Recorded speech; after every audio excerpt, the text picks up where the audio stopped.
Hello, hello. Let me check in with Feel Free, Zadie Smith's collection of essays. Um, Feeling free on many topics. Been a little while, I think, since I actually checked in, so we've gone through a lot of topics. Let's see what I can actually remember. I listened to her talk about Amelisa, Charlie Kaufman's stop motion kind of puppet movie, contrasted with the zombie. What was it? Midnight, not Midnight Express. The Robert Zemeckis Polar Express. Uh, and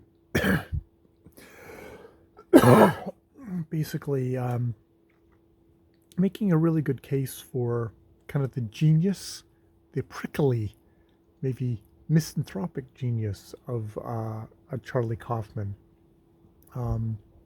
Protagonist going through the world, hearing everyone's voice as Tom Noonan, just kind of a unbearable sameness, which, and a brief moment of hearing another individual's voice, voiced by Jennifer Jason Leigh, for a little while until that too fades, and he is left back in a kind of unbearable monotony, and, which is, she kind of ties to Schopenhauer.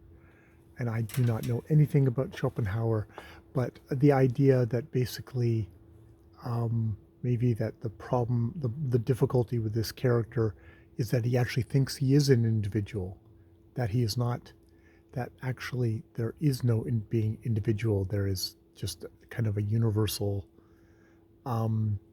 oneness, thing traveling between, which of course, has got to be contrasted with the little organisms all vying to actually survive and reproduce. You sort of have to have a little bit of a kind of a thing of selfhood to have fear to actually, get away, or else you're just like, there's no point. The guy beside me will get away, so that's good enough. He'll continue on the species, so it's fine. So yeah, that was an interesting and illuminating thing. I have not actually watched Amelisa. It's one of these Charlie Kaufman movies. I can really, it sound really interesting, and I'm very interested in them. But sometimes they're forbidding enough in their difficulty and their thorniness that I don't. I think Amelisa, I got turned off because he went on a British film podcast, and the film presenters tried to kind of chat him up, and he was rather snarky, and not snarky but kind of asshole-ish in a way that was off-putting. And it's like, it doesn't. Hey, hey, hey, come on, out of there.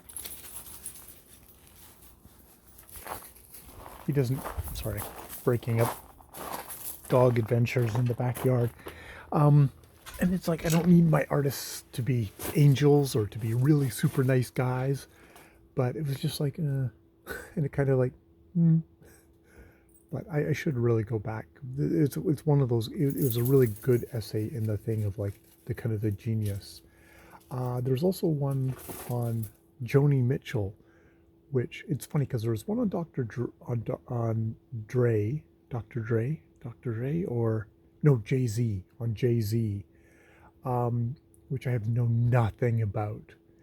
And it was like, she kind of made a good thing for the kind of the structural formalism, the virtuosity, the influence of Jay-Z, the great overarching influence of Jay-Z as an artist on hip hop and thus on culture in general. And I know nothing about him.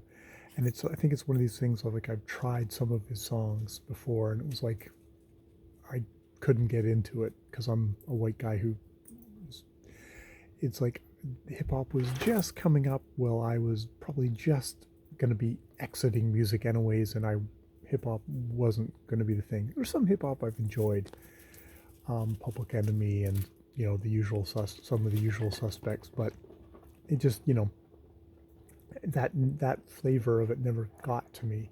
Actually, I heard him do the story of OJ, which is one of these songs where I can't say I can't quote any of the lyrics. I can look at it from the outside, but it was like, oh, it was affecting. It was an affecting song.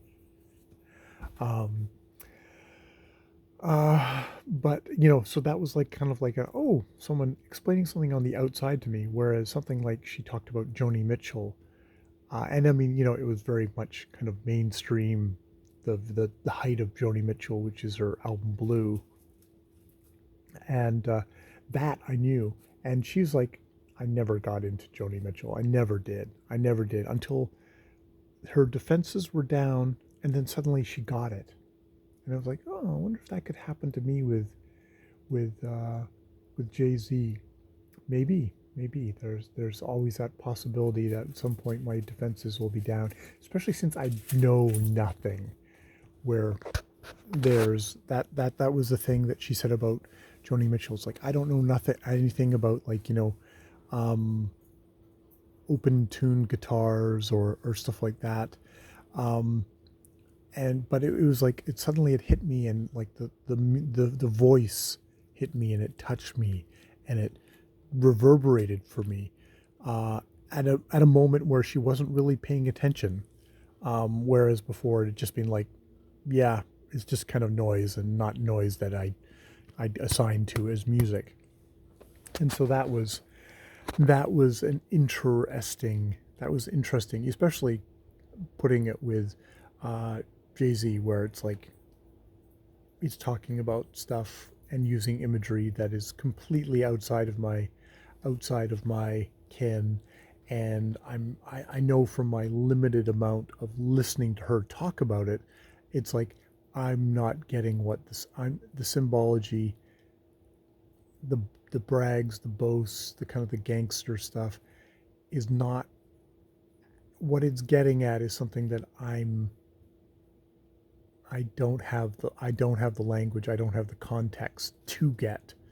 And so maybe at some point I will, but not so far. So that was interesting. She talked about a postcard of a masterwork, and she kind of connected it to John Berger, and his an art critic who had died just recently when she was doing it, like at the age of 91, and his his effort his effort to kind of break down a lot of the walls of kind of classism, of religiosity in artwork stuff, and that was like in the 70s. It's actually made me want to go back and kind of look at him, because there's a lot of art criticism that I like. I enjoy going to art galleries and kind of um, getting to experience art one on one. But a lot of the kind of the art criticism, the art talking about art, I've found I haven't engaged with. Um, and to be honest, there's some other works that she's talking about, painters in here, and it's kind of still kind of alienating to me. It's like you're talking about a world I don't know anything about, and I don't know if I'm actually care that much about.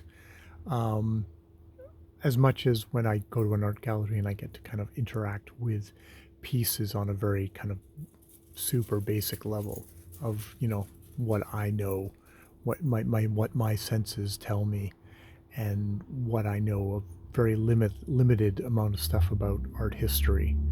So yeah.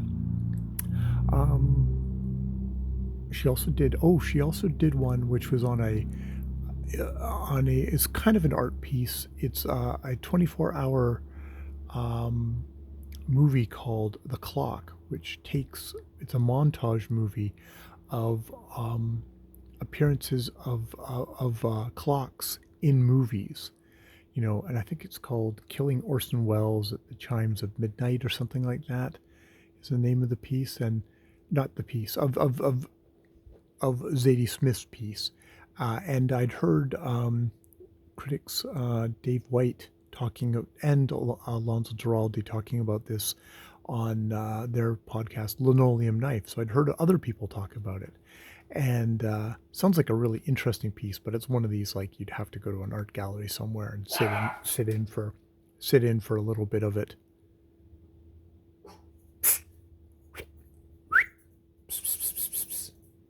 Butthead. Butthead. Come on. Come here. Theo is deciding to bark at the neighbors. So yeah. So I'm completely distracted. That was kind of cool to have something like, oh, I've heard other people talk about this. I haven't seen it myself. I've seen, well, no, that's just another documentary that Linoleum Knife talked about that Zadie Smith didn't talk about. Los Angeles Plays Itself, which is really good. So yeah, it's interesting. She's definitely one of these critics who can talk about stuff that I actually haven't seen and is engaging. Because sometimes that's the thing you find about criticism. It's like, well, if I don't know the art piece, then how much am I going to engage in this? But no, she brings enough kind of context and her own kind of herself as kind of a bit of a self-portrait in these pieces that it makes it's still engaging. So I'm really enjoying her criticism. All right, I will leave it there. More videos later.